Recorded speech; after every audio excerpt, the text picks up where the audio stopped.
राधा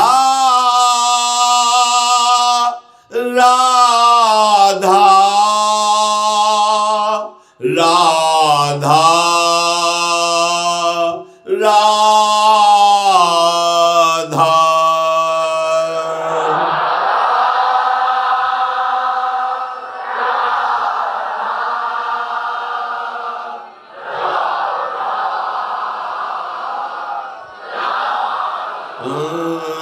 राधा राधा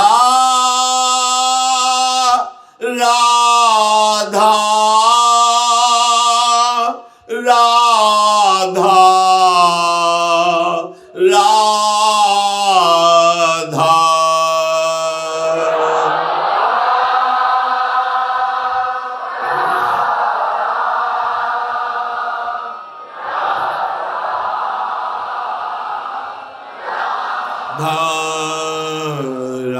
राधा राधा राधा राधा।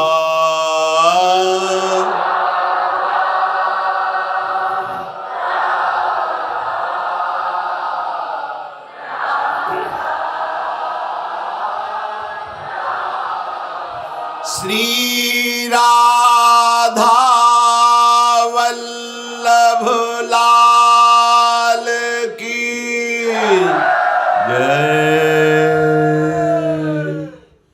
परम सच्चिदानंद घन प्रेमानंद स्वरूप नवनिभृत निकुंज महामहिम श्री वृंदावन धाम, श्री वृंदावन धाम के लाड़िले युगल सरकार श्री श्यामा श्याम और समस्त हित परिकर परम कृपालु है।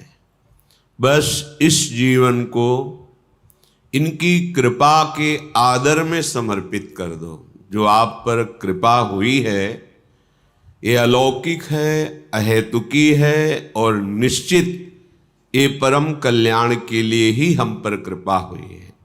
जब जिस जीव के आवागमन चक्र का अंतिम जन्म होता है तो उसे नाम रूप लीला धाम का महामहिम स्वरूप श्रवण कथन करने का सौभाग्य, संत समागम और आराधना उपासना पद्धति ये प्राप्त होती है।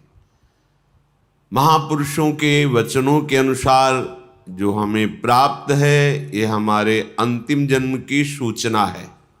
यदि हम कृपा का आदर करते हुए जो उपासना पद्धति मिली है उसमें अपने जीवन को अर्पित कर दे तो प्रियालाल की अहेतुकी कृपा से यह हमारा आखिरी जन्म होगा। दुख क्लेश अशांति सदा सदा के लिए मिट जाएंगे। श्रीपाद प्रबोधानंद जी महाराज कह रहे हैं, भ्रातर भोगा सुभुक्ता का इहि न भवता नापि संसार मध्ये विद्यादानाध्वराद्यैः कति कति जगति ख्याति पूजाद्य लब्धा अद्याहारे पियादृच्छिक उर्गुणवानप्यहो संवृतात्मा श्रीमद वृंदावनेस्मिन् सतत मट सखे सर्वतो मुक्त संगः।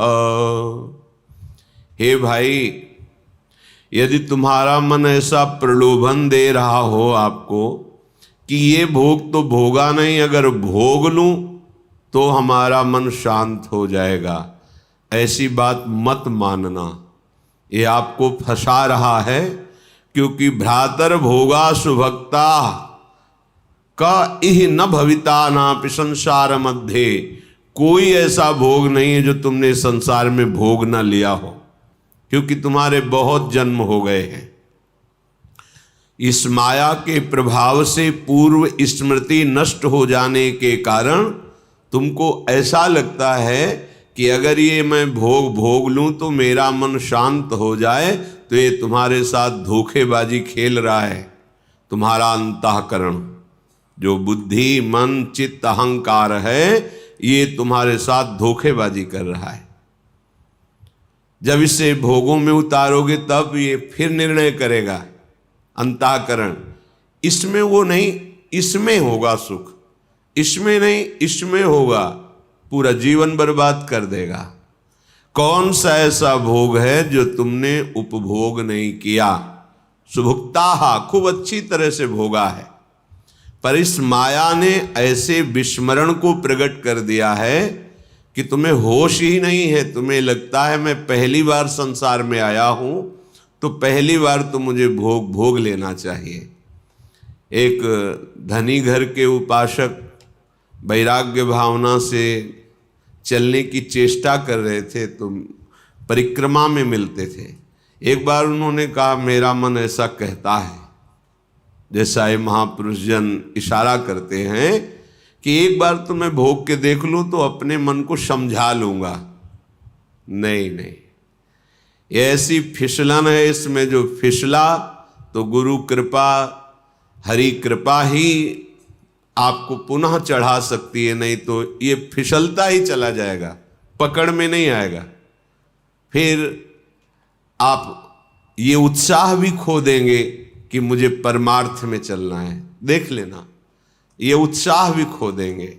जैसे जैसे आप धर्मयुक्त विषयों का सेवन और अधार्मिक क्रियाओं का त्याग, वैसे वैसे आप में एक ऊर्जा शक्ति, एक अध्यात्म बल, निर्णय करने की शक्ति, दुखों को सहने की शक्ति, कोई तुम्हें परास्त नहीं कर सकता, ऐसा एक ओज तेज बल ये प्रकट हो जाएगा।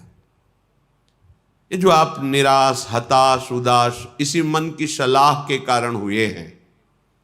इसलिए हे उपासक, हे भाई, तुमने सब भोग लिए हैं, मन की इस चाल में मत फंसना। ये तुम्हारा जन्म केवल भगवत प्राप्ति के लिए है, प्रभु को रिझाने के लिए है। कभी मान बड़ाई में, कभी भोग वासना में, कभी शरीराभिमान में, कभी मोह ममता, ये ऐसे फंसाती रहती माया। विद्यादानाध्वराद्यैः कति कति जगति ख्याति पूजाद्य लब्धा। कभी कभी मन धर्म की आड़ में दान पुण्य आदि की भावना से अहंकार को पुष्ट कराने लगता है। अंतःकरण चतुष्टय में 4 धर्म है। बुद्धि का काम निश्चय करना है, मन का काम संकल्प विकल्प, चित्त का चिंतन, अहंकार का स्वीकार करना। मैंने ये कर्म किया, मैं ऐसा कर्म करूंगा, मैंने ये भोगा, आगे ऐसा भोगूंगा। ये जो अहंकार को पुष्ट करने के लिए धर्म की आड़ में दान पुण्य आदि करते हुए हम अहम को बढ़ावा देते, ये माया का फसाव है। अपनी वस्तु मानकर दान करने से ठीक है, कई गुना वो मिल जाएगी आपको, पर जितनी आपके पास है उतना आपको वो दुख दे रही है, भगवत विस्मरण करा रही है, अहंकार बढ़ा रही है, तो उससे 10 गुना और बढ़ जाएगा, तो अशांति तो और बढ़ जाएगी। तुम्हें लगता है वैभव बढ़ने से शांति होती है? नहीं, ज्ञान बढ़ने से शांति होती है। त्यागाच्छांत्यनंतरम, विवेक के द्वारा असत वस्तु, असत पदवी, असत क्रिया, असत चिंतन, जब इनका त्याग होता है तो शांत हमारा स्वरूप है, क्योंकि हमारे अंशी भगवान का शांत स्वरूप है। शांताकारम भुजग शयनम। देखो, कोई सांप पे लेट के भी शांत रह सकता है, और ये तो भगवान शेष जी और उनकी गोद में लेटे हुए हमारे प्रभु कैसे शांताकारम। तो हमारा स्वरूप क्या है? शांत है। शंकर सहज स्वरूप सम्हारा, लाग समाधि अखंड अपारा। अखंड अपार समाधि, परम शांति। तो ये जो हमारा मन हमको संकल्प विकल्प में फंसाता है कि ये दान कर दूं तो ये मिल जाएगा, ये कर दूं तो ये मिल जाएगा, करो, अपनी वस्तु मान के नहीं। त्वदीयम वस्तु गोविंदम तुभ्यमेव समर्पये। हे गोविंद, हे प्रियाजू, आपके द्वारा जो सेवा सामग्री दी गई है वो सेवा सामग्री आपके चरणों में समर्पित है। इससे आपको भगवत प्रेम मिलेगा, भगवत कृपा मिलेगी, आप महान शांति को प्राप्त होंगे। क्रिया वही है, अपनी वस्तु मान के दोगे तो कई गुना बढ़ के मिलेगी, और प्रभु की वस्तु मान के दोगे तो प्रभु मिल जाएंगे, जो परम लाभ है। इस मनुष्य जीवन का परम लाभ भगवत प्राप्ति है। श्रीपाद कह रहे कि विद्या, माया के दो स्वरूप हैं, एक है अविद्या और एक है विद्या। दोनों माया ही हैं, पर विद्या में भगवान की प्राप्ति का मार्ग प्रकाशित होता है, और अविद्या भगवान से विमुख करके नाना प्रकार के भोगों में फंसाती है। दोनों माया ही। पर जो विद्या पढ़ करके उसे अभिमान से युक्त कर लिया जाता है, वो फंसाने वाली ही बन जाती है, क्योंकि वो भी माया ही है। मैं शास्त्रों का ज्ञाता हूं, मुझे बहुत आता है, मुझे सब ज्ञान है, मैं विद्वान हूं, ये ठीक नहीं। ये अहंकार आपको फंसा देगा, ये मुक्त करने वाला नहीं है। मुक्त करने वाला जो ज्ञान है, जो विद्या है, वो विद्या विनय संपन्ने ब्राह्मणे गविहस्तनी स्वनी चुपाके चा पंडिता समदर्शिना। तुम्हारी विद्या के प्रभाव से अविद्या नष्ट हो जाए और समदर्शी दृष्टि प्राप्त हो जाए, सब में एक ही परम तत्व विराजमान है, ऐसा अनुभव हो जाए, ये विद्या का लाभ हुआ। पर हम विद्वान होकर विद्याभिमान करके अगर अपने को और बांध रहे हैं तो विद्या नहीं है, वो अविद्या ही है। श्रीपाद कह रहे हैं, जगत ख्याति पूजाद्य लब्धा। कोई मुझे बहुत अच्छा कहे, बहुत बड़ा दानी है, बहुत भगत है, बहुत सेवक है, आदि आदि। यदि ऐसी सुनने की इच्छा है, आपको ऐसी ख्याति पाने की इच्छा है, तो ये भी माया का जाल है, जो आपको आवागमन में बांध करके कष्ट देगा। विश्वास कीजिए महापुरुषों के वचनों पर। जब आप अखिल लोक चूड़ामणि भगवान के दासत्व से युक्त हो जाएंगे, उनके महामहिम नाम का जप, उनकी चरण सेवा, उनके गुण कीर्तन, तो आपका यश तो अपने आप हो जाएगा। पर यदि आप चाहेंगे यश और उसमें राजी रहेंगे, तो आपका परमार्थ नहीं बनेगा। स्वार्थ तो जय जयकार लोग करेंगे, पर परमार्थ नहीं बनेगा। फिर लाभ क्या मिला? अद्याहारे पि यादृच्छिक उर्गुण वानप्यहो समृतात्मा। अब तुम हमारी बात मान लो, श्रीपाद कह रहे हैं, अद्याहारे पि यादृच्छिक, भगवान की जैसी इच्छा हो, जो वो तुम्हें जिस परिस्थिति में रखे हैं उसमें संतुष्ट हो जाओ। जथा लाभ संतोष सदा काहू सो कछु न चाहोंगो। अपनी ऐसी वृत्ति बनाओ कि भगवान से भी मांगने की इच्छा ना हो। जैसे वो मुझे रख रहे, मैं उसमें राजी हूं। ये बहुत बड़ी उपलब्धि है, बहुत बड़ी सिद्धि है ये। इसी से सारी कामनाएं नष्ट हो जाती है। बिन संतोष न काम न साही, और अछत काम सुख सपने नाही। बिना संतोष के कामना का नाश नहीं होता, और जब तक कामना रहती तब तक स्वप्न में भी जिसे सुख कहते हैं उसका अनुभव नहीं होता। जागृत की कौन कहे? आप कामना में ही सुख ढूंढ रहे हैं, और सिद्धांत कह रहा है कि अछत काम सुख सपने नाही। यदि हृदय में कामना है तो स्वप्न में भी सुख नहीं मिलेगा। कामना कैसे नष्ट होगी? बोले जथा लाभ संतोष सदा काहू सो कछु न चाहूंगो। मैं सदा संतोष धारण करूंगा कि मेरे प्रभु ने जैसा विधान कर दिया है हमारे लिए पर्याप्त है। जथा लाभ।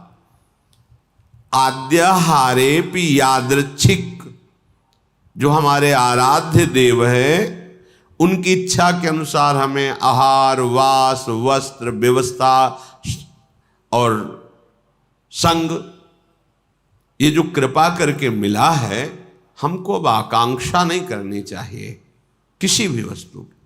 सच्ची मानो, जैसे कोई प्रश्न करे कि हमें सत्संग की आकांक्षा करनी चाहिए, हमें भगवत चरणारविंद के धाम में रहने की आकांक्षा करनी चाहिए।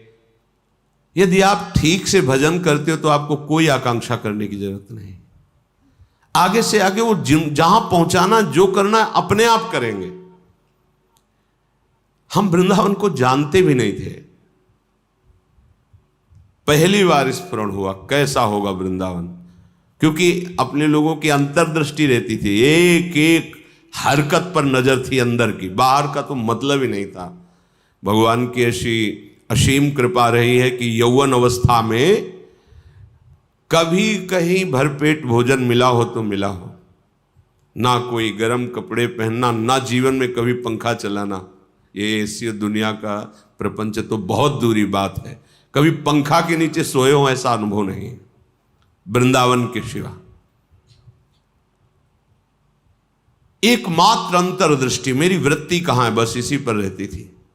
कहां है मेरी वृत्ति, बस हर तरह से इस मन को देखा है। जैसे लोग कहते हैं ना, हम अमुक मार्ग में PhD किए, तो साधक, उपासक, साधु महात्मा केवल मन पर दृष्टि रखते हैं। सारी पढ़ाई मन की है, इसमें और कोई बाहरी बातें नहीं है। इसमें परम सिद्धि का जो लाभ होता है वो केवल मन पर दृष्टि रखी जाती है। उसी को दृष्टि में रख करके सृष्टि से बचा के और भगवान के चिंतन में लगाना, बस एक लगन लगी हुई, कैसे ब्रह्म साक्षात्कार हो, कैसे वहां कोई ये गुंजाइश नहीं थी।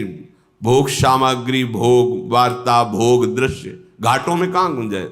दोपहर की तपती धूप में पंडों की छतुरी के नीचे, और रात्रि में वही घाटों में थोड़ी देर भिक्षुकों के बीच में बैठ जाना, जो मिला मिला, नहीं तो हर हर महादेव, शांत एकदम।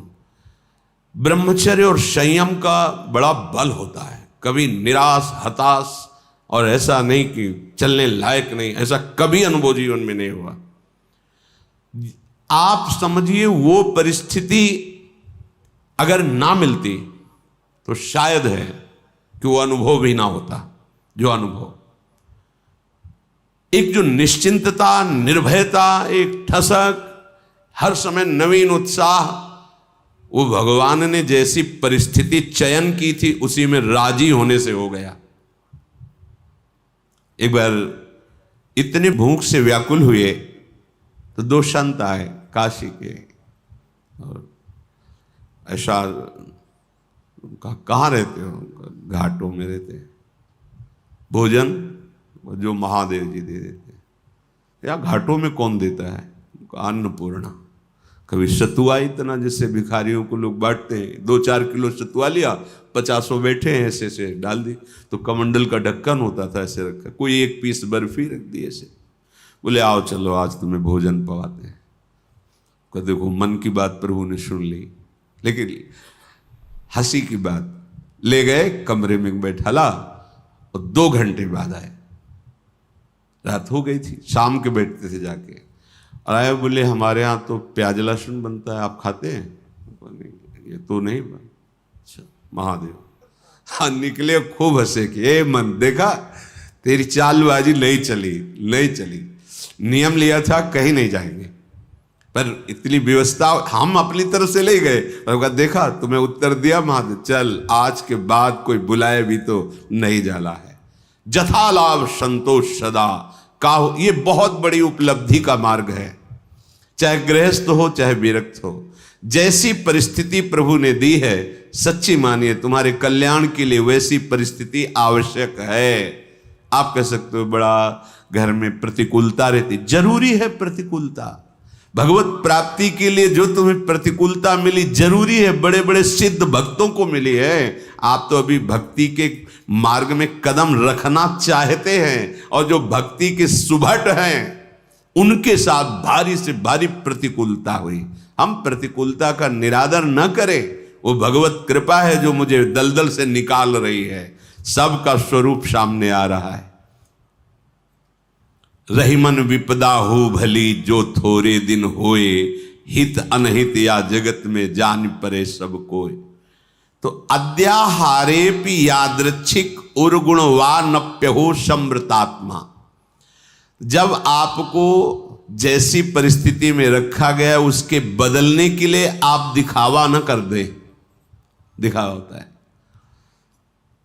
ब्रह्मबोध प्राप्त करने के लिए एक महापुरुष मिले थे, उन्होंने कहा था कि अपने गुणों को प्रकाशित ना करे, मौन का आश्रय ले और ऐसे जैसे कोई विक्षिप्त हो ऐसे रहे, फिर उसकी जो यथालाभ व्यवस्था होती उसमें रहे तो उसे बहुत जल्दी ब्रह्मबोध प्राप्त हो जाता है। अपने गुणों को प्रकाशित करके, अपनी महिमा को प्रकाशित करके उसका उपभोग करने लगे तो फिर वो स्थिति से गिर जाता है, वो उस चरम अवस्था को प्राप्त नहीं होता। गंगा किनारे एक से एक महापुरुष, एक से एक दिव्य अनुभवी महापुरुष। यहां कह रहे उर्गुण वानप्य हो समृतात्मा। आप अपने गुणों को प्रकाशित करके ऐसा कहीं उपभोग तो नहीं कर रहे, अपने सम्मान का गुण प्रदर्शित करके, चाही हुई वस्तुओं का, मानी हुई मान्यता का यदि उपभोग कर रहे हैं तो आप अपने मार्ग से गिर जाएंगे। आपको गुण प्रदर्शन नहीं करना। हम प्रभु के गुण गा रहे हैं, प्रभु का नाम कीर्तन कर रहे हैं, प्रभु की सेवा कर रहे हैं, प्रभु का जस गा रहे हैं। हजारों को लाभ मिले, लाखों को लाभ मिले, करोड़ों को मिले, सबका मंगल हो, कोई परेशानी। यहां कह रहे कि अपने गुणों का प्रदर्शन करके प्राप्त विषयों का सेवन उपभोग करना, विषय आए स्वीकृत नहीं हृदय में, जथा लाभ संतोष सदा। महलों में राखो चाहे झोपड़ी में वास दो, कोई प्रश्न नहीं है। चित्त का समाधान हो चुका है, अब कोई परेशानी नहीं है, कोई खुशी नहीं है, कोई दुख नहीं है। बहुत उत्तम स्थिति का वर्णन कर रहे हैं उपासक के। श्रीमद वृंदावनेस्मिन सतत मठ सखे सर्वतो मुक्त संगा। ये अमृतमय वचन। वृंदावन में तुम्हारा आगमन हुआ, वृंदावन का आश्रय लिया, वृंदावन का वास, तो यहां किसी का संग मत करना। कह रहे सखे सर्वतो मुक्त संगा। सर्व संग और संत संग इस सर्व में नहीं आता।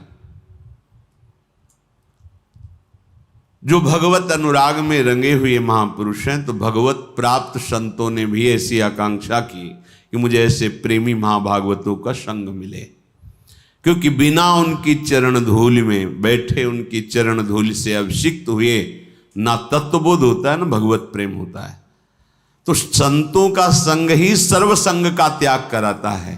इसीलिए श्री भगवान ने अपनी प्रसन्नता, अपनी प्राप्ति के उपाय का जब वर्णन किया तो कह रहे हैं व्रतान यज्ञ छंदांश तीर्था नियमा यमाह यथा वरुंधित सत्संगा सर्वसंगोपहो हिमाम। बड़े बड़े व्रत नियम और तीर्थ यात्रा धर्म आदि, इन सब के द्वारा शास्त्र स्वाध्याय आदि, देवताओं का यजन पूजन आदि, इनके द्वारा मेरी प्राप्ति उतनी संभव नहीं जितनी संत संग से। क्योंकि संत संग क्या करता, सर्व संगोपहो हिमाम, सर्व संगों का त्याग करा देता है।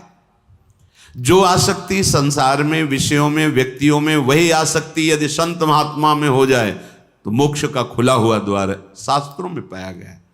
तो यहां जो सखे सर्वतो मुक्त संगा, उसका भाव है जो प्रभु से विमुख जन है उनसे हमारा परिचय भी नहीं होना चाहिए।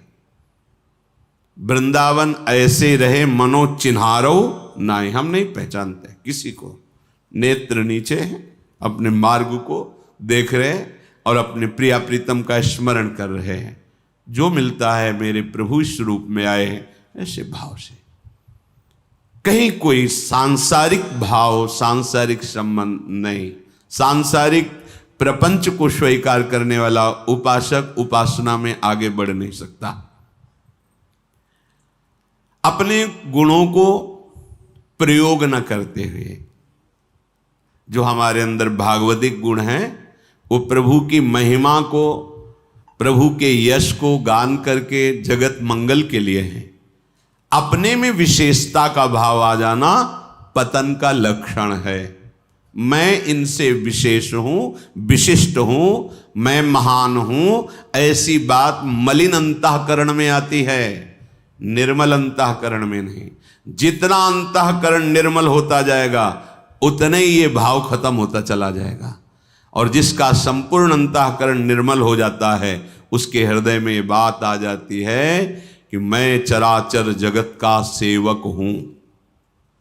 सो अनन्य गति जाके असमत न टरे हनुमंत, मैं सेवक और सचराचर रूप स्वामी भगवंत। ये सबसे बड़ी बात आ गई। तो श्रीधाम वृंदावन का आश्रय, वृंदावन का वास, किसी से कोई परिचय नहीं। जैसी परिस्थिति में प्रिया प्रीतम रख रहे हैं वो हमारे योग्य है। हम अपने गुणों का प्रदर्शन करके किसी भी वासना की पूर्ति की चाह न रखें। हमारा एकमात्र उद्देश्य भगवत प्रसन्नता, दान पुण्य आदि करके सब कर मांगत एक फल रामचरण रति हो। सारी चेष्टाएं हो रही, इसका फल है मेरी प्रिया जो प्रसन्न हो जाए, मुस्कुराकर एक बार हमारी तरफ कृपा कटाक्ष कर दे। चलते हैं। भगवान श्री राम पंचवटी में आसन पर आसीन हैं। लखनलाल जी ने प्रश्न किया, हे करुणा निधान प्रभु, मैं ये जानना चाहता हूं कि ज्ञान किसे कहते हैं, क्योंकि आप स्वयं परब्रह्म हैं। तो आप जो वर्णन करेंगे, आप जो जनाएंगे वही वास्तविक जानना होता है। जो संत महात्मा जन बोलते हैं, प्रभु जितना जनाते हैं उतना ही। हे नाथ, वैराग्य किसे कहते हैं, माया किसे कहते हैं, भगत किसे कहते हैं, भक्ति, ईश्वर और जीव का भेद क्या है, आपके चरणों की वो अविरल भक्ति क्या है जिससे शोक मोह भ्रम जन्म मृत्यु दुख ये सब नष्ट हो जाता है, उस भक्ति का स्वरूप क्या है। भगवान श्री राम ने कहा, हे लखन, हम कम शब्दों में वर्णन करते हैं, ध्यान पूर्वक सुनो। थोरे ही महा सब कहूं बुझाई, सुनहु तात मति मन चित लाई। मैं अरु मोर तोर तै माया, जेहि बस कीन्हे जीव निकाया।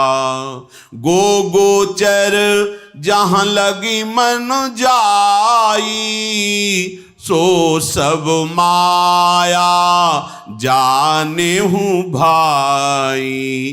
तेहि कर भेद सुनहु तुम सो, विद्या अपर अविद्या दो। एक दुष्ट अतिशय दुख रूपा, जा बस जीव पराभव कूपा। एक रचई जग गुण बस जाके, प्रभु प्रेरित नहीं निज बलता के। हे लखनलाल, थोड़े में ही समझाकर कह रहा हूं, तुम मन चित्त और बुद्धि लगाकर सुनो। मैं और मेरा, तू और तेरा, ये माया का लक्षण है। देख लो, मैं, मेरा, तू, तेरा, ये माया का लक्षण है। ये अंदर जहां वृत्ति हो तो माया की वृत्ति है। ये मेरा, ये तेरा, ये मैं, ये तू।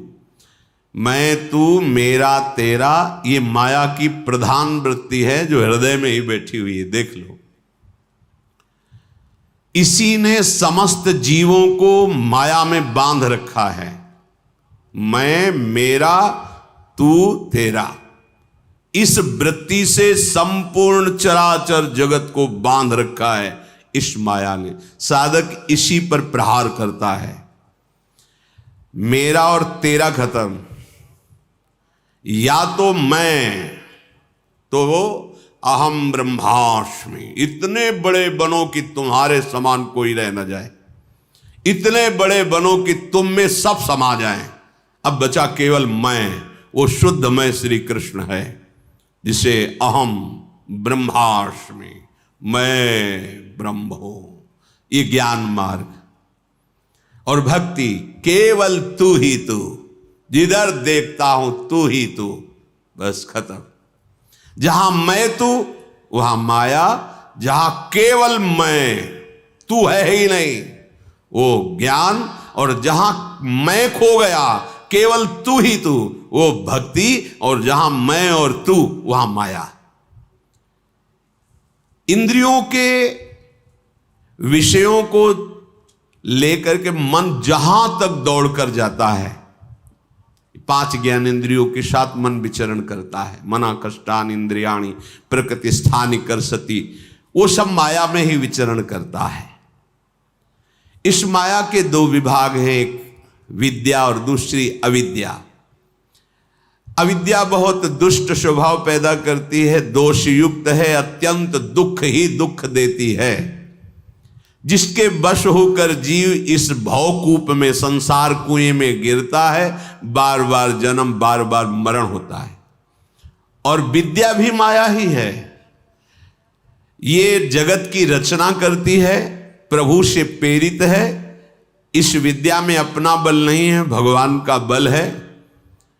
इस विद्या का आश्रय लेकर के अविद्या रूपी कांटा निकाल के फेंक देना। विद्या ना अविद्या, जो बचा वो ब्रह्म स्वरूप। जैसे एक कांटे से दूसरा कांटा निकाला है, ऐसे माया के 2 विभाग हैं, एक विद्या एक अविद्या। विद्या कहां से प्रारंभ होती? ब्रह्म सत्यम जगन मिथ्या, उमा कहूं मैं अनुभव अपना, सत हरि भजन जगत सब सपना, ये सब झूठा झूठा झूठा। काटते चले गए, और जब सत्य में स्थित हुए तो सर्वम खलमिदम ब्रह्म, वो कांटा भी फेंक दिया विद्या वाला। अब क्या निकला? केवल ब्रह्म। सर्वम खलमिदम ब्रह्म ने नानास्ति किंचन, श्री राम में शब्द चिद चिद लक्षणम सर्वम राधा कृष्णमयम जगत, खत्म। विद्या विद्या दोनों का कार्य खत्म। अब प्रभु बता रहे हैं कि ज्ञान किसे कहते हैं? ज्ञान मान जहां एक नाही, देख ब्रह्म समान सब माही। ये 18 दोष खत्म हो जाते हैं जिसके अंदर ज्ञान जागृत होता है। अगर ये 18 दोष में एक भी दोष है तो अभी शुद्ध ब्रह्म बोध नहीं हुआ, उसे ज्ञान नहीं हुआ। पहला है मान। भगवान ने गीता जी में भी जब परम पद का वर्णन किया तो कहा निर्मान अमोहा जित संग दोषा अध्यात्म नित्या विनिवृत्त कामा द्वंद्वैर विमुक्ता सुख दुख संगई। ये परम ज्ञानी परम पद में आरूढ़ हुए महापुरुष का लक्षण है। ये 18 दोष उसमें नहीं होते। मान बहुत बड़ा जहर है, जिसे मायाग्रसित अंतःकरण बहुत शौक से पीता है। अज्ञान का स्वरूप ही मान है। किससे मान चाह रहे हो? या तो तुम ही तुम हो या मैं ही मैं हूं। अपने हाथ से अपने पैर छुओ, कैसा मान लगेगा आपको? अपने हाथ से अपने पैर छुओ तो सब मेरी आत्मा है, कोई दूसरा है। अच्छा, अपने आराध्य देव अगर भक्ति में हो तो आराध्य देव झुक के प्रणाम करे, तुम्हें कैसा लगेगा? जलन होनी चाहिए। गुरुदेव तुम्हें प्रणाम करें झुक के, कैसा लगना चाहिए? संकुचित हो जाना चाहिए, हृदय जलना चाहिए। आप हमारे आराध्य देव हैं। ये भाव मान का कहीं कोई अस्तित्व नहीं, चाहे ज्ञान में हो चाहे भक्ति में हो। भक्ति में भी तो कहा गया है अमानिना, मान देना, मान रहित। ये मान बहुत बड़ा जहर है, बहुत जल्दी सर्वनाश कर देता है। बहुत जल्दी सर्वनाश करने वाला ये मान है। मान ना संसार के मार्ग में सही है ना परमार्थ में सही है। संसार के मार्ग में इसी को देखा जाता है। बोले वहां गए बहुत मान हुआ, बोले फूले हैं, और जरा सा तो दुखी हैं। ये सुखी दुखी आप अपने आप में पैदा करते हैं। 2 ब्राह्मण थे, किसी ने निमंत्रण दिया, आओ महाराज आज हमारे यहाँ आदरपूर्वक प्रसाद पाइए। दोनों गए, पा के निकले तो एक मुस्कुरा रहा था, एक बहुत गम में था, जैसे बहुत बड़ी संपत्ति का नाश हो गया। तो एक ने पूछा, पंडित जी प्रसाद में कुछ गड़बड़ी थी क्या? आप उदास क्यों और आप बहुत प्रसन्न हो? तो उनका हमने सोचा था कि आज भोजन नहीं मिलेगा, पर बहुत सुंदर भोजन मिला और 11 रुपया दक्षिणा मिली, इसलिए मुझे बड़ी प्रसन्नता हुई। बोले आप उदास क्यों? बोले हमने सोचा था जजमान से ही 101 तो देगा ही, वो 11 रुपये दिए इसलिए। अब बोलो जजमान का क्या दोष कि एक खुशी है एक दुखी है? उसके विचार उसको दुख प्रदान कर रहे हैं, उसके विचार उसको सुख प्रदान कर रहे हैं। वस्तु व्यक्ति के द्वारा प्रदत्त दुख हमें नहीं छू सकता, हमारे विचार ही हमको दुखी करते हैं। जिसमें मान नहीं है, दंभ नहीं है, दंभ माने दिखावा होता है, दंभ नहीं। ज्ञानियों में दंभ, किससे दंभ करे? हिंसा, किसी को मन वचन कर्म से दुख पहुंचाना, नष्ट कर देना, ये हिंसा होती है। क्षमा ना होना, बड़े से बड़े अपराध करने वाले को भी क्षमा करने की सामर्थ्य ज्ञानी में ही होती है, ज्ञानी में नहीं होती। ज्ञानियों में क्षमा बल होता है, तो क्षमा राहित्य ये ज्ञानी में नहीं होता। अर्थात किसी को भी दंड देने के लिए उतावला हो जाना यह अज्ञान का लक्षण है। टेढ़ापन, वक्र दृष्टि, वक्र वचन, ये ज्ञानियों में नहीं होते। सीधे सरल, जो मन में वही, वाणी में वही, चेष्टा में। और गुरु सेवा का अभाव, ये ज्ञानी में नहीं होता, क्योंकि गुरु कृपा से ही ज्ञान की प्राप्ति होती है। जो गुरु सेवा का अभाव जिसके जीवन में है, वो ज्ञान भले वर्णन करे, उसको सच्चा बोध नहीं हो सकता, क्योंकि बोध तो गुरु कृपा से होता है। अपवित्रता, शरीर की अपवित्रता, वाणी की अपवित्रता, मन की अपवित्रता, ये ज्ञानी में नहीं होती। ज्ञानी चलता फिरता तीर्थराज प्रयाग है।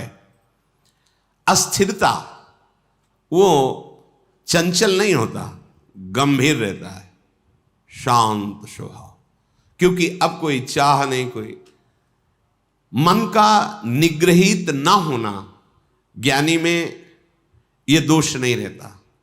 मन ही नहीं रह जाता।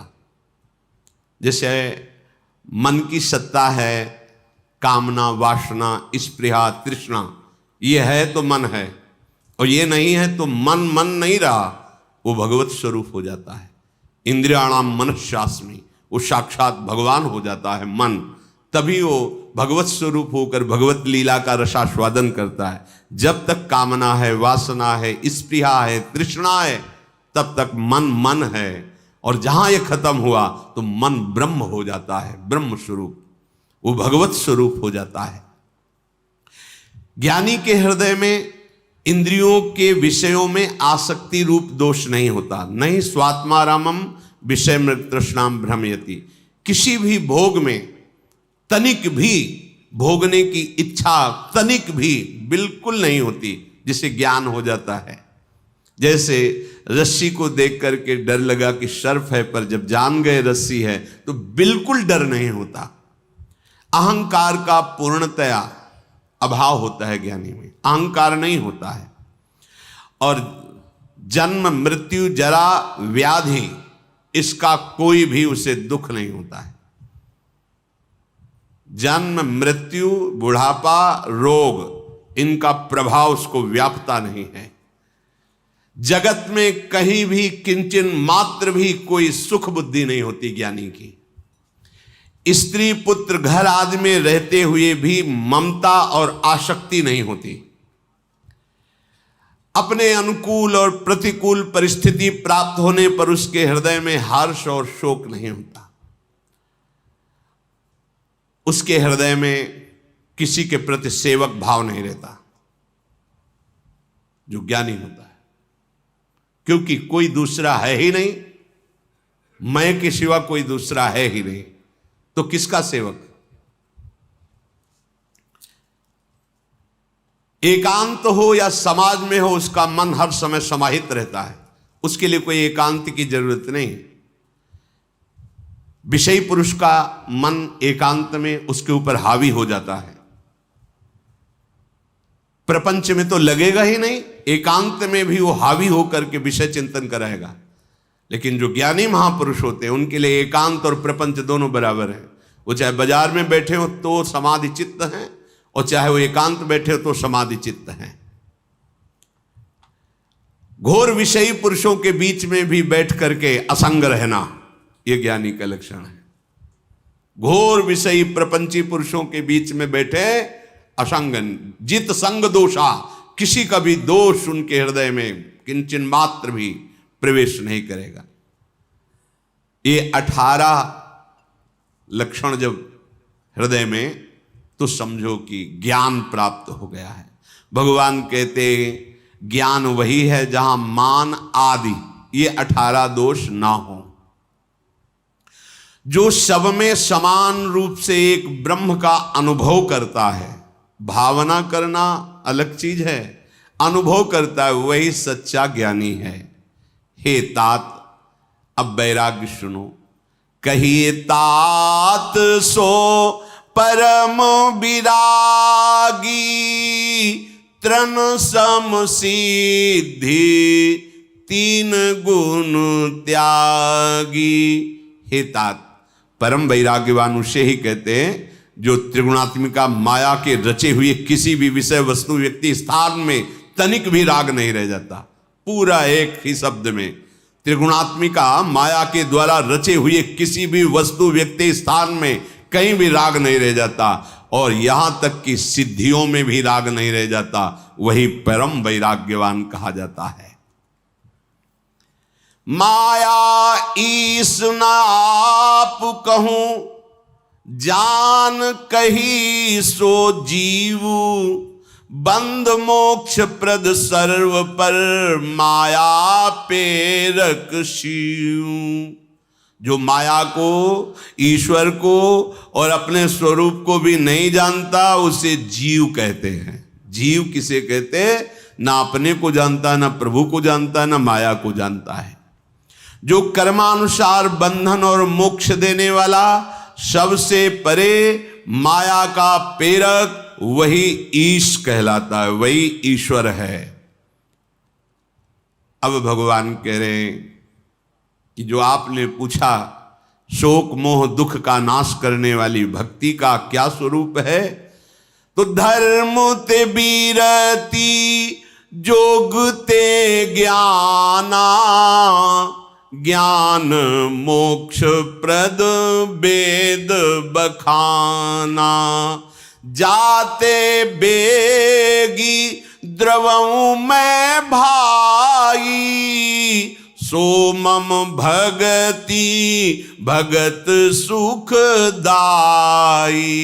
सो स्वतंत्र अवलंब न आना, तेहि आधीन ज्ञान विज्ञाना। भगति तात अनुपम सुख मूला, मिलई जो संत होहि अनुकूला। भगति की साधन कहूँ बखानी, सुगम पंथ मोहि पावहि प्राणी। प्रथम ही विप्र चरण अति प्रीति, निज निज कर्म निरत श्रुति रीति। यही कर फल पुनि विषय विरागा, तब मम धर्म उपज अनुरागा। श्रवणादिक नव भक्ति दृढ़ाही, मम लीलारती अति मन माही। संत चरण पंकज अति प्रेमा, मन क्रम बचन भजन दृढ़ नेमा। जो धर्म का आचरण करता है तो धीरे धीरे वो आगे चलकर वैराग्यवान हो जाता है। वैराग्यवान की इंद्रियां समाहित होने लगती हैं, उसके अंदर फिर ज्ञान जागृत होता है। जो अपनी इंद्रियों को अधीन कर लेता है, इंद्रियों का दमन, मन का दमन, उस वैराग्यवान के हृदय में ज्ञान प्रकट होता है और ज्ञान पद पर मोक्ष पद प्रकाशित होता है। ज्ञान मोक्ष प्रदान करता है। पर हे भाई, मैं जिससे बहुत जल्दी प्रसन्न हो जाता हूं वो मैं तुम्हें भक्ति बताता हूं जो परम सुख प्रदान करने वाली है। भक्ति स्वतंत्र है हमारी, वो इसके ज्ञान विज्ञान के अधीन नहीं है। लड़का बच्चा है ज्ञान वैराग्य आदि, भक्ति स्वतंत्र है। सो स्वतंत्र अवलंबनाना, ऐसा नहीं कि उसे वेदांत पढ़ना पड़ेगा तभी उसके अंदर ज्ञान आएगा, नहीं। भक्ति प्रकाशित होती ही हृदय में शुद्ध ज्ञान शुद्ध वैराग्य अपने आप जागृत हो जाता है। भक्ति स्वतंत्र है, उसको किसी अन्य साधनों की अपेक्षा नहीं है। ज्ञान विज्ञान भक्ति के अधीन है, ते ही आधीन ज्ञान विज्ञाना। पर हे तात, ये भक्ति जो अनुपम सुख प्रदान करने वाली है, मिले जो संत होई अनुकूला। यदि कृपा से कहीं भगवत प्रेमी महात्माओं का संग मिल जाए तब फिर, और वो संत अनुकूल हो जाए। अनुकूल का मतलब तुम्हारे आचरण देखकर, तुम्हारा व्यवहार देखकर वो तुम पे प्रसन्न हो जाए। मिले जो संत होई अनुकूला, पहले भगवत कृपा से संत का मिलना, फिर आपके ऐसे आचरण ऐसी श्रद्धा भक्ति कि वो संत आप पे प्रसन्न हो जाए, तो ये अनुपम सुख प्रदान करने वाली भक्ति आपके जीवन का परिवर्तन कर देगी। मैं भक्ति के साधन का वर्णन करता हूं, ध्यान पूर्वक सुनो। बहुत सहज में भगवत प्राप्ति करा देती है। पहले तो ब्रह्म ऋषियों के चरणों में प्रीति होनी चाहिए। भगवत प्रेमी महात्मा भक्तजन, इनके चरणों में प्रीति होनी चाहिए। जो तुम्हें कर्तव्य दिया गया है उसका सांगोपांग पालन करो, उसमें नियम में त्रुटि मत करो। जो नियम मिला है गुरुजनों से, जो आपको शास्त्र सम्मत कर्तव्य कर्म दिया गया है, उसको आप प्राणपण से निर्वाहें। 4 दिन किया छोड़ दिया, ये नहीं होता भक्त का स्वभाव। संयमी और दृढ़ उपासक की पहचान होती है। चाहे आप 10 वर्ष उसकी रोज परीक्षा ले लो, राइट टाइम होगा उसका, हर चेष्टा का उसका एक समय होगा, उसमें अंतराय नहीं पड़ सकता। अगर स्वास्थ्य ठीक नहीं है तो बात अलग है, नहीं तो राइट टाइम, उसकी दिनचर्या में फर्क नहीं पड़ेगा। 10वें वर्ष से जांच लो, हमने देखा है, महापुरुषों को देखा है, बस ठीक, बस 5 मिनट के अंतर उनके भले हो सकता है। कभी ऐसा नहीं कि वो अलार्म लगाना या दुनिया का प्रपंच, नहीं।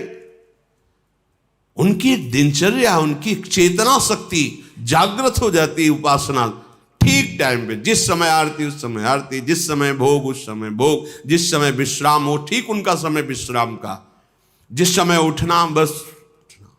कभी प्रमाद स्थिति नहीं देखी गई। 10वें वर्ष एक ही दिनचर्या, एक ही नियम। जो तुम्हें कर्तव्य कर्म मिला सांगोपांग करना। विषयी पुरुष कभी सांगोपांग कर्तव्य कर्म नहीं कर सकते, क्योंकि प्रमाद आ जाएगा। आज रहने दो ना, काहे को 2 बजे उठ के रोज सत्संग। हफ्ते में कभी 1-2 दिन तो छुट्टी ले ले, मन कहेगा, इसका मतलब विषय सेवन हो रहा है पक्का। अगर आप संयम से हैं तो ऐसा मन बर्दाश्त ही नहीं कर पाएगा। आपका ही मन ये बर्दाश्त नहीं कर सकता, आग पैदा हो जाएगी। ऐसा कैसे हो सकता? नहीं नहीं, भाग भाग, अपनी दिनचर्या में भाग। ये ढिलाई जो जहां दिनचर्या में विक्षेप दिखाई दे, क्रम में विक्षेप दिखाई दे, आज बैठे कल नहीं बैठे, आज कीर्तन हो रहा है 10 दिन कीर्तन हुआ 5 दिन छूट गए, ऐसा हुआ 10 दिन माला चल रहा है 2 दिन छूट, ये विषयी पुरुष का लक्षण है। वो डिस्टर्ब है, अपने सतमार्ग से भ्रष्ट है, जांच ले अपने आप को। नहीं, ऐसा नहीं हो सकता, कभी नहीं हो सकता। बड़े बड़े महापुरुषों का संग किए हैं, देखा है, कभी नहीं।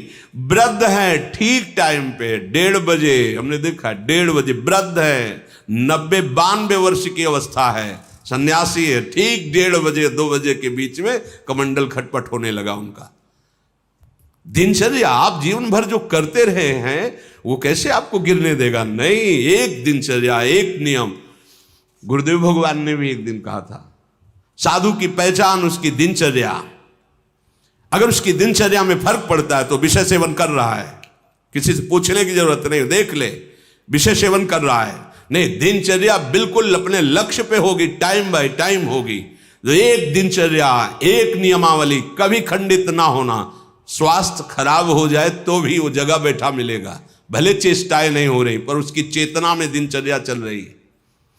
ये ही कर फल पुनि विषय विरागा, संसार के भोगों से अपने आप वैराग्य हो जाएगा। आपके पास समय कब है संसार का चिंतन करने का?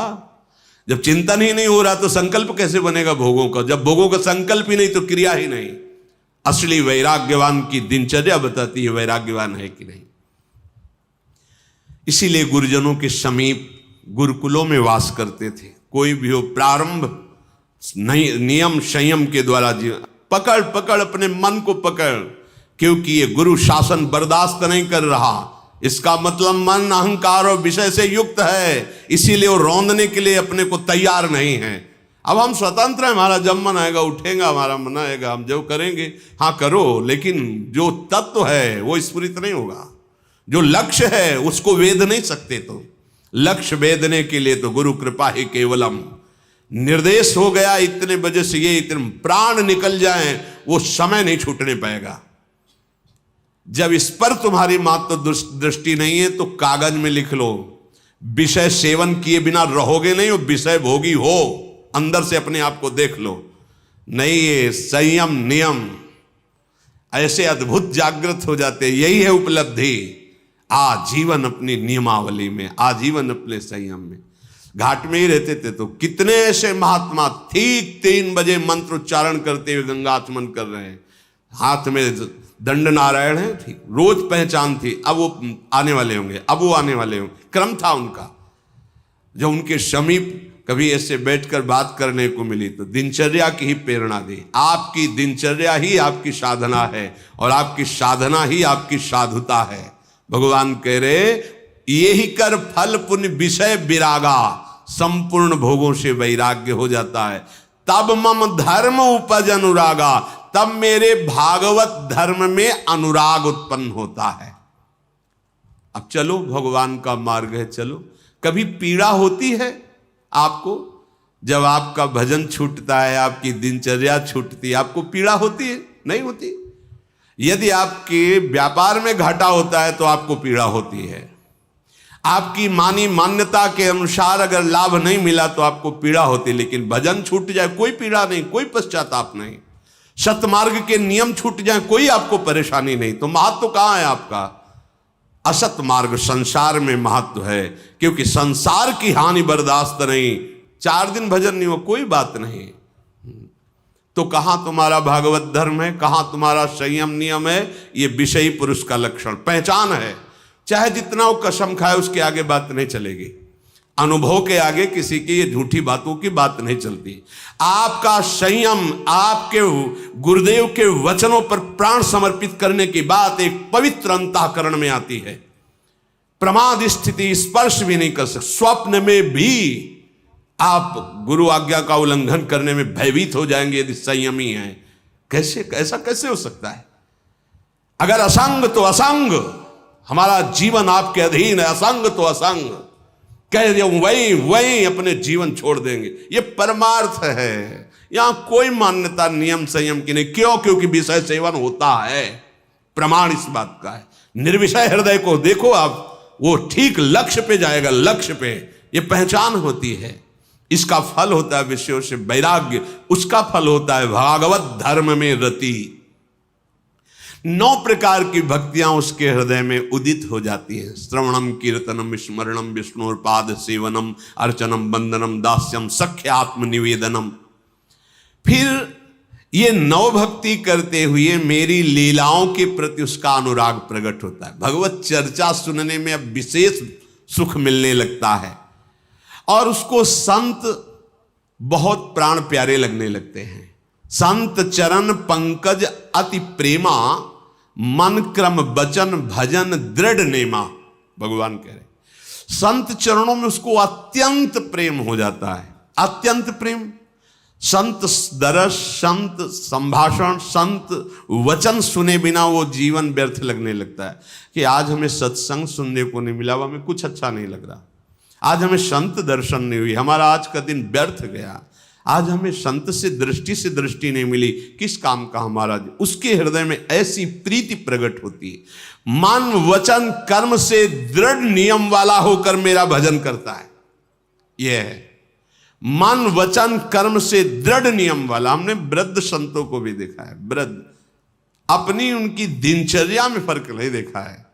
जिस समय जैसी दिनचर्या, भले वो शिथिलता पूर्वक हो रही दिनचर्या। और गुरु पितु मातु बंधु पति देवा, सब मोहि कहाँ जानई दृढ़ सेवा। जब उसके हृदय में भागवत धर्म, संत चरणों में प्रेम, यम नियम का दृढ़ता पूर्वक पालन करते हुए भजन, अब उसके हृदय की स्थिति क्या होती? गुरु पिता माता भाई पति जो भी कुछ, वो सब मेरे प्रभु हैं, प्रभु के सिवा कोई नहीं। ये अंदर बैठ जाता है। गुरुदेव कौन? मेरे प्रभु। माता पिता भाई बंधु रिश्ते नाते सब समा जाते हैं प्रभु में। जैसे मीरा जी कहते, मेरे तो गिरधर गोपाल दूसरो न कोई। मामू गुण गावत पुलक शरीरा, गद गद गिरा नयन बहनीरा। कामो आदि मद दंभ न जाके, तात निरंतर बस में ताके।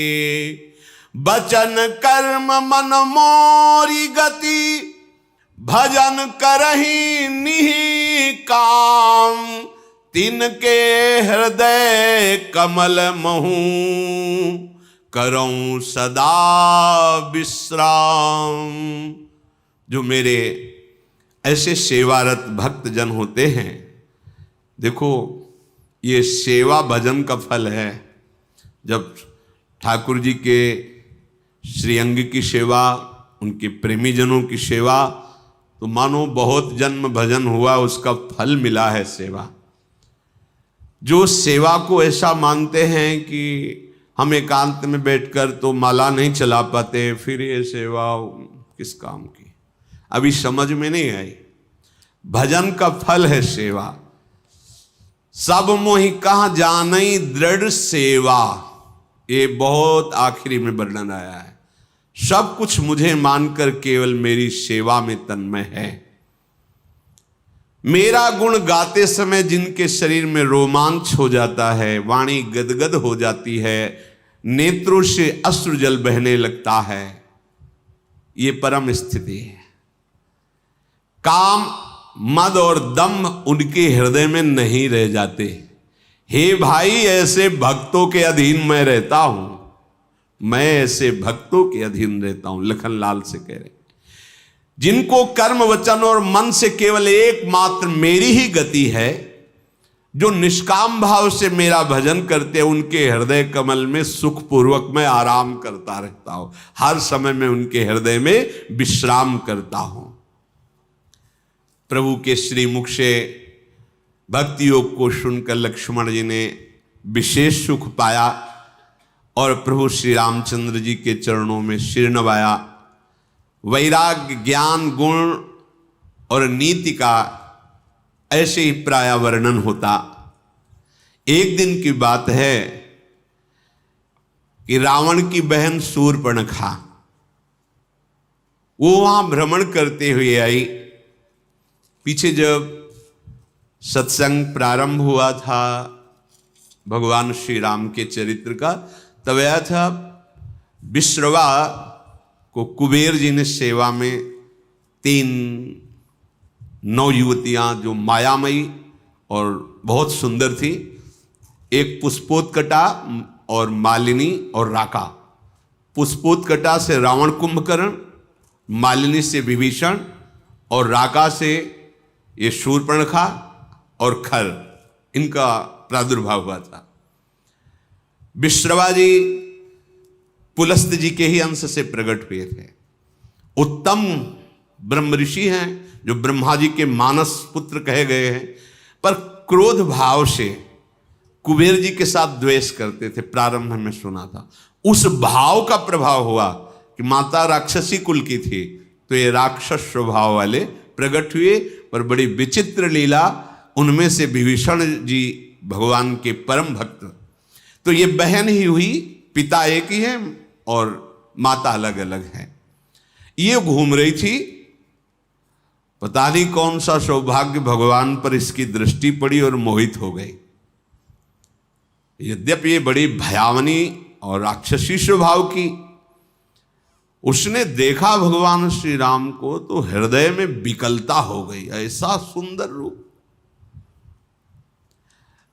अपने को रोक नहीं पाई।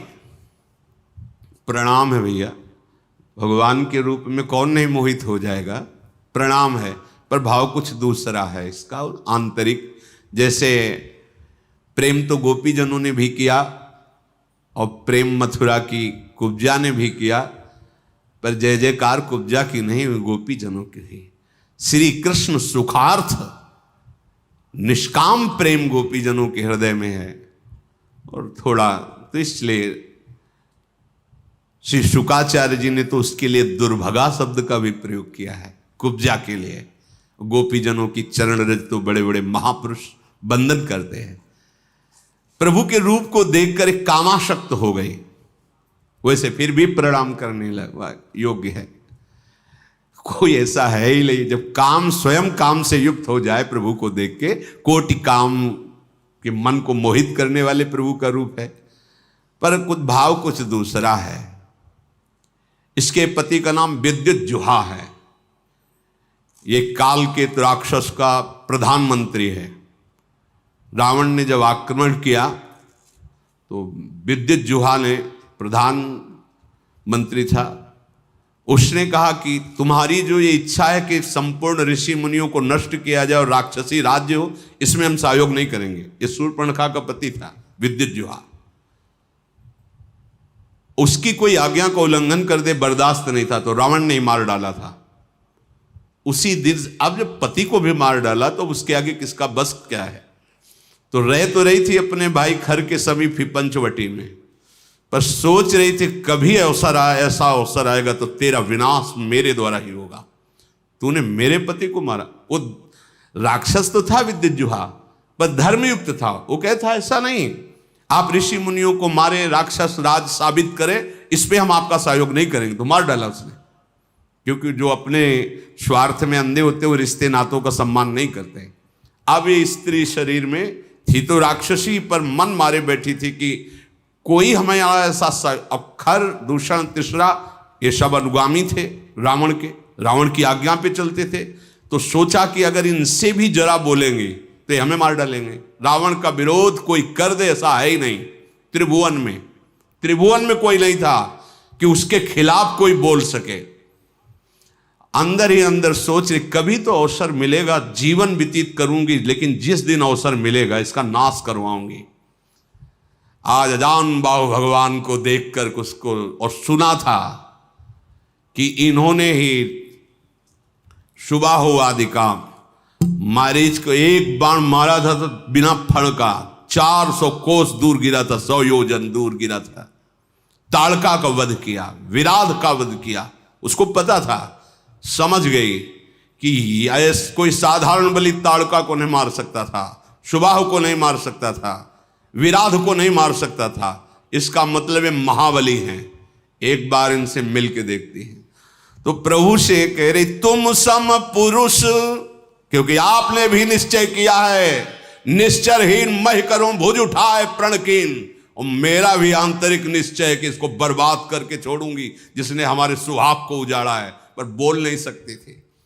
सुंदर रूप धारण किया और भगवान के सामने गई और मुस्कुरा कर बोली तुम सम पुरुष नमो सम नारी, यह संजोग विधि रचा बिचारी।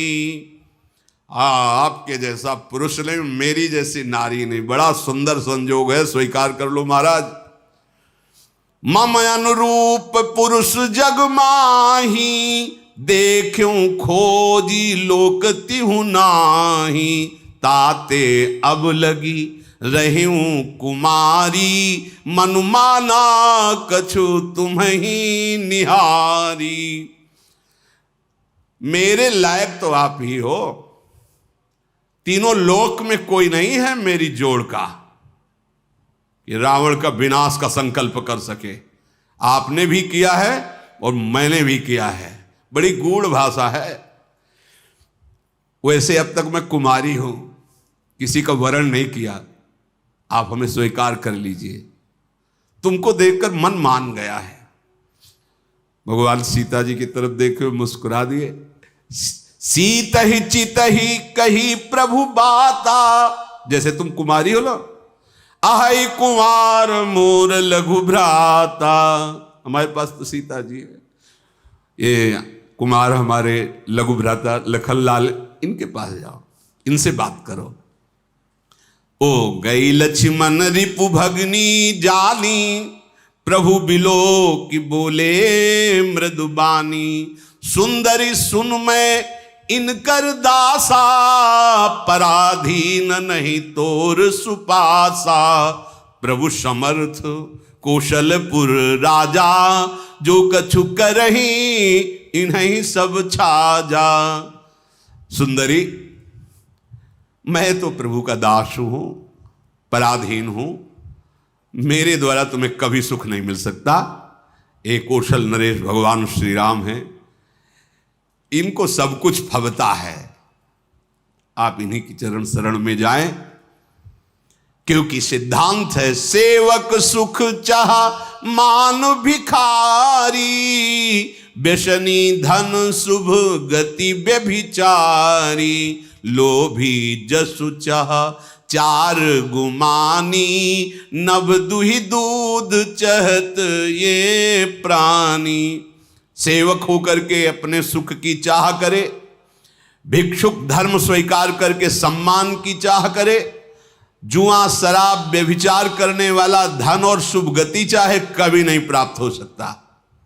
लोभी पुरुष अपना यश चाहे, अभिमानी पुरुष अर्थ धर्म काम मोक्ष चाहे, ये सब प्राणी आकाश को दूह कर दूध लेना चाहते हैं, अर्थात असंभव को संभव करना चाहते हैं। वो प्रभु के पास गए, प्रभु ने फिर लक्ष्मण जी के पास दे, लक्ष्मण जी ने फिर प्रभु के पास भेजा, प्रभु ने फिर लक्ष्मण जी के पास भेजा। लक्ष्मण जी ने कहा कि तुमको वही भरेगा जिसके एक इतनी भी लज्जा नहीं होगी। लक्ष्मण जी ने कहा, लक्ष्मण कहा तोई सो बरई, जो तृण तोरी लाज परिहरई। जिसने तृण तोड़कर लाज का त्याग कर दिया, तेरी जैसे को वही वरण करेगा।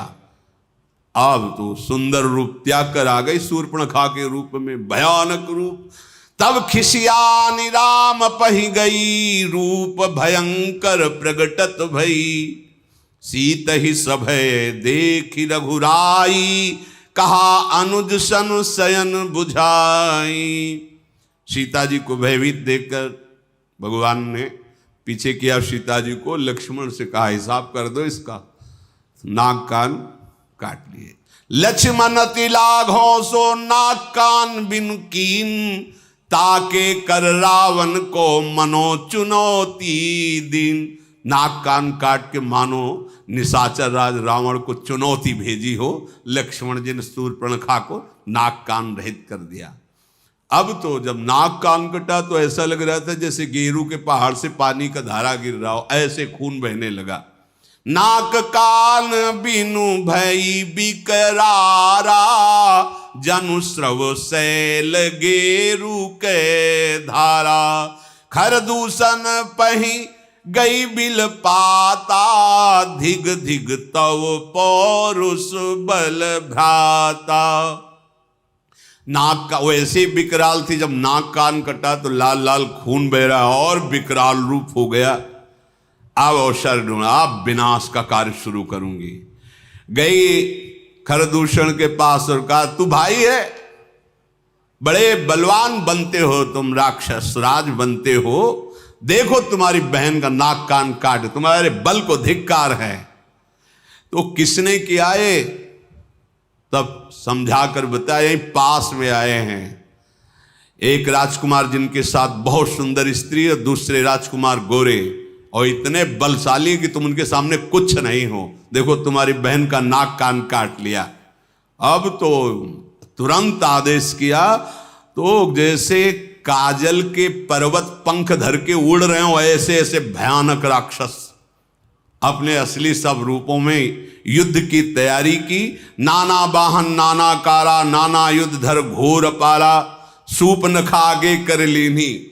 आगे आगे सूप नखा नाक कान काटे हुए खून बहते जा रहे, पीछे से भयानक सेना। चलो ले चलो, कहाँ है वो राजकुमार। अब तो मृत्यु के वशीभूत होकर ये सब खिंचे हुए चले जा रहे राक्षस। गरज रहे हैं, ललकार रहे हैं, कोई आकाश में उड़ रहा है, कोई बड़ी अपनी बलवीरता की डींगे हाँक रहा है। अरे कोई कहता जीते जी दोनों भाइयों को पकड़ लो, पकड़ के मार डालो, उसकी स्त्री को छीन लो। ऐसे आवाजें गूंज रही। भगवान ने धूल देखी, लक्ष्मण से कहा राक्षसों की भयानक सेना आ रही, तुम सियाजू को ले जाओ और कंदरा में गुफा में छुप करके रहो, सावधान रहना, बड़े मायावी राक्षस हैं ये। लक्ष्मण जी धनुष पर प्रत्यंचा चढ़ाकर बाण लिए हुए सीता जी को आगे करके गुफा में जाके सीता जी को विराजमान किया।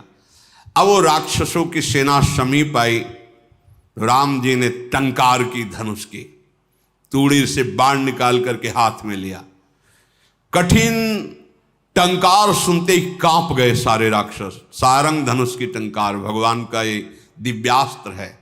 अपने केश पासों को चूड़ा के रूप में, अपने पीतांबर को कमर में कसा। आई गए बगमेल, धरहु धरहु धावत सुभट, जथा बिलो की अकेल, बाल रवि घेरत दनुज। पकड़ो पकड़ो, मारो मारो, ऐसा कहते हुए खरदूषण तीसरा पूरी सेना सब नजदीक आ गई।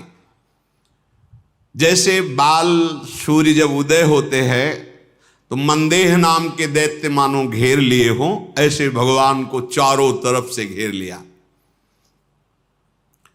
भगवान ऐसे मंद मुस्कुराए सबकी तरफ दे। ये पहला बाण है। जीव ही मुस्कुराए तो जो सब धनुष बाण और सब अस्त्र लिए थे ना, सबके नीचे हो गए, देखते रह गए। इतने सुंदर राक्षस हैं, मारने आए, देख रहे।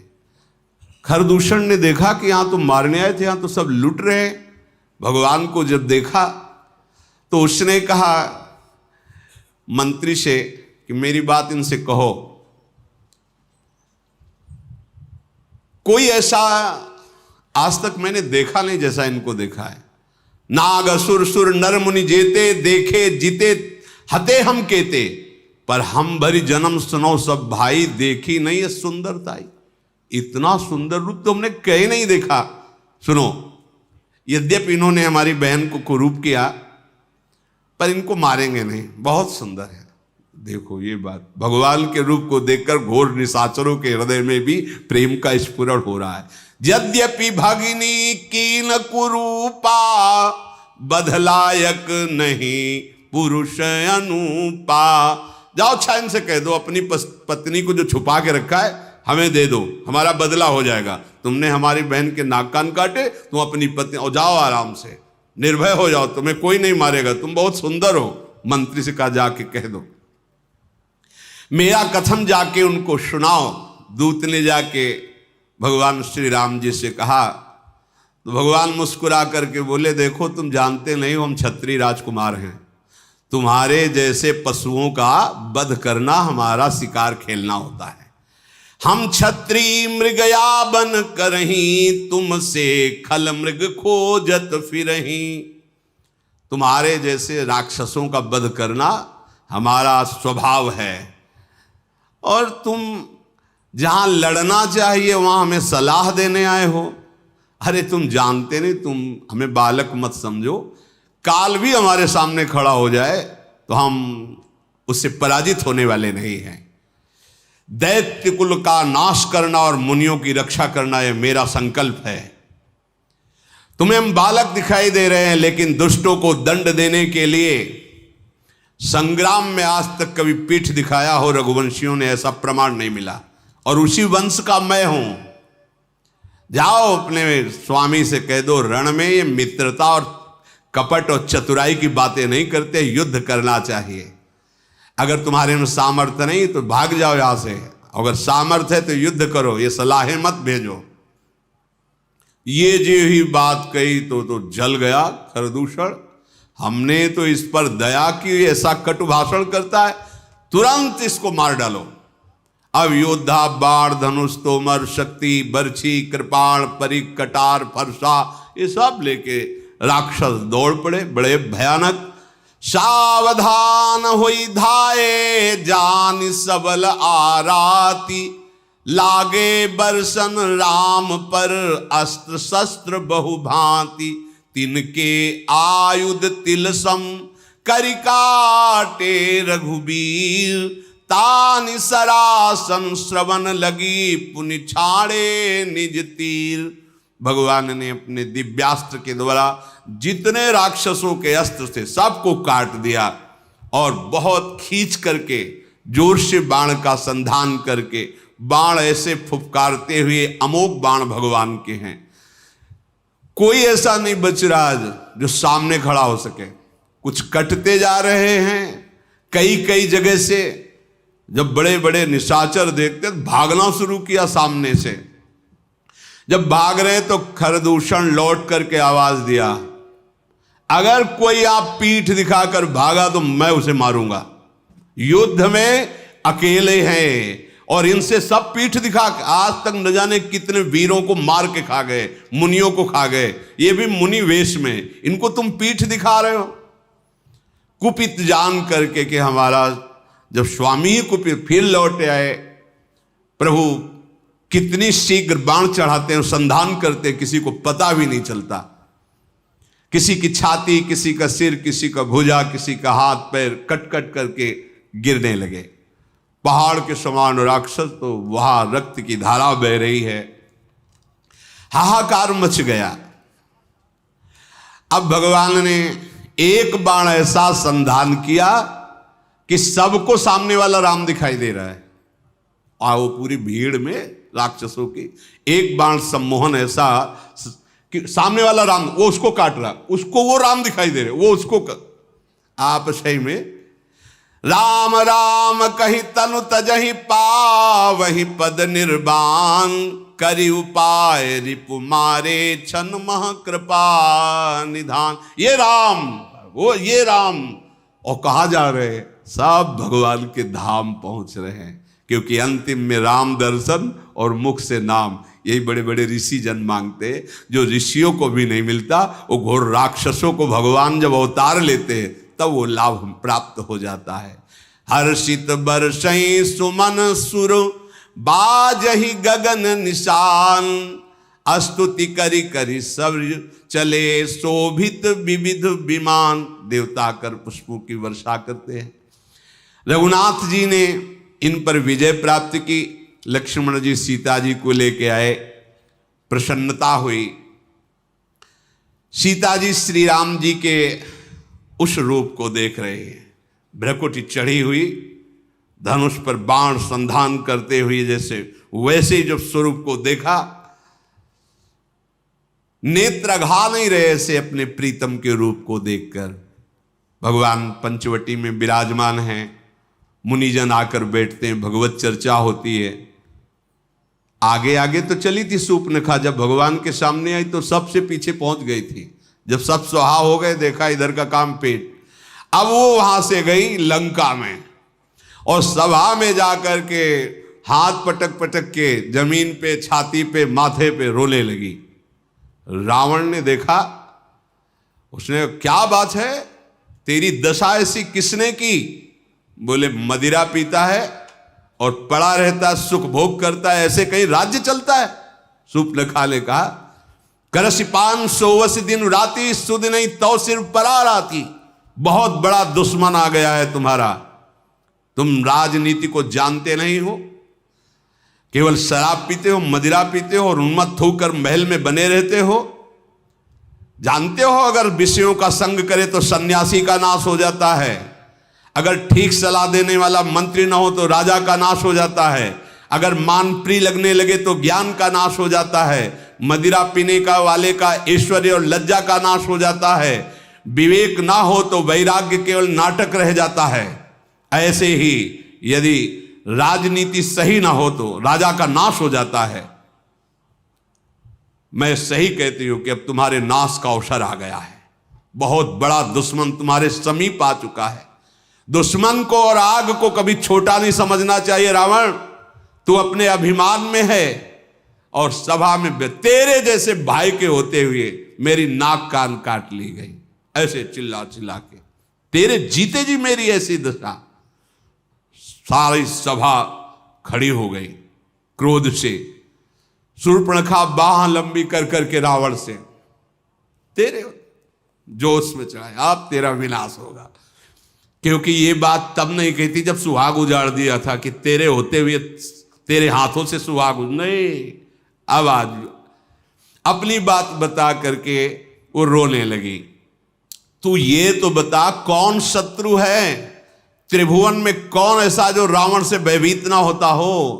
कहा है अयोध्यापति महाराज दशरथ के लाडले कुमार श्री राम, लक्ष्मण और बहुत सुंदर उनके साथ स्त्री है, वो आए हुए हैं, जिनकी भुजाओं का बल पाकर अय दशमुख रावण अब कोई भी मुनि तेरे से भय नहीं खाता।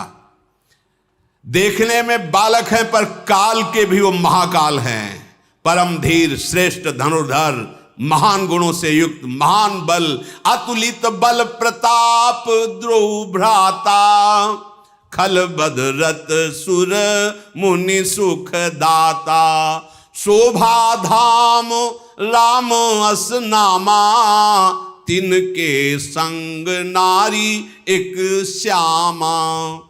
दोनों भाई महान बलशाली, परम सुंदर, शोभा के धाम, नाक कान कटे फिर भी कह रही परम सुंदर है वो, दुष्टों का वध करने में समर्थ है, शांत भक्त, देवता मुनि इनको सुख देने वाले हैं, उनका नाम है राम। उनके साथ बहुत सुंदर नवयुवती है। विधाता ने ऐसी स्त्री तो त्रिभुवन में बनाई ही नहीं है जैसी स्त्री है। 100 करोड़ कामदेव भी न्यौछावर हैं, ऐसा सुंदर स्वरूप राम जी का, तो 100 करोड़ रति भी न्यौछावर हैं, ऐसा सुंदर स्वरूप उस युवती का। उन्हीं के छोटे भाई गोरे भाई लखन जी ने मेरी ये दुर्दशा की है।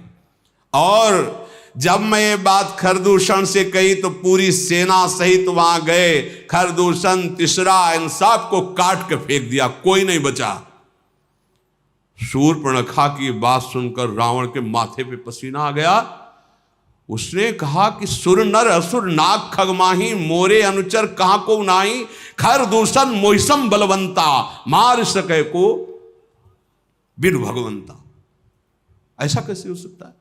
खरदूषण तीसरा को कोई मार सके, ये तो केवल भगवान ही मार सकते हैं, दूसरा कोई मार ही नहीं सकता।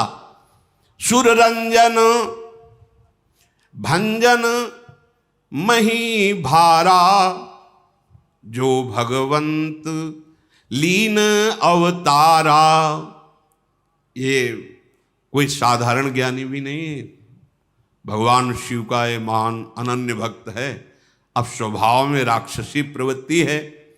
विचार किया उसने कि खरदूषण, तीसरा, इनको तो भगवान ही मार सकते हैं। और मैंने सुन रखा है ऋषियों से कि भगवान का अवतार होगा जो अपने भक्तों के मन को सुख देने वाले हैं। आहा, जो संसार के भार का हरण करने वाले हैं, उन्हीं भगवान का अवतार। तो क्या उन्हीं भगवान का अवतार हो गया? यदि वो भगवान हैं तो मैं जाई बैर हठि करऊं, प्रभु सर प्राण तजे भौतरऊं।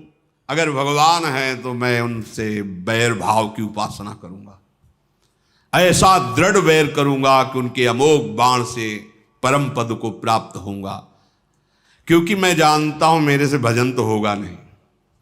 हो ही भजन न तामस देहा, मन क्रम बचन मंत्र दृढ़। मैं राक्षसी स्वभाव का हूं, मेरे से भजन नहीं होगा। पर मैं बैर करूंगा, पर दृढ़ बैर करूंगा। इनके सिवा किसी और का चिंतन न हो, ऐसी दुश्मनी इनसे ठानूंगा। भक्ति से तो भजन होने वाला नहीं इनसे, पर इनका मैं ऐसा चिंतन करूंगा बैर भाव से। अंतिम समय तक इसका निर्वाह किया रावण ने। कहाँ राम रन हतोपचारी। अगर कहीं राजकुमार हैं तो अभी मजा चखाता हूं, अगर कहीं भगवान हैं तो दृढ़ वैर करूंगा, इनके बाणों से मैं परम धाम को जाऊंगा। शेष चर्चा आगे। श्री राधा वल्लभ लाल।